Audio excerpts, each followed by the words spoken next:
வணக்கம் மக்களே, welcome to universe voice Tamil. இன்று நாம் காண இருப்பது ஸ்ரீ நரசிம்ம ருண விமோச்சன ஸ்தோத்திரம். கணத்தில் ஓடிவந்து காக்கும் கருணை தெய்வமான நரசிம்மரை மனதில் தியானித்து முடிந்தால் அவரது திருப்படத்திற்கு முன்னால் அமர்ந்து தீபதூபம் ஏற்றி இந்த மந்திரத்தை முடிந்த அளவு பாராயணம் செய்யலாம்.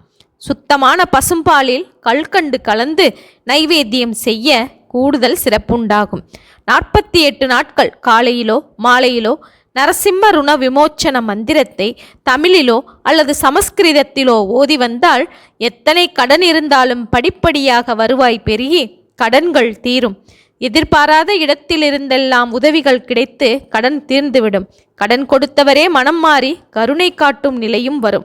கடனால் உண்டான வம்பு வழக்குகள் சுபமாக மாறும். எனவே மனம் ஒன்றி மிகுந்த நம்பிக்கையோடு ஜெபித்து வாருங்கள், நன்மையே விளையும்.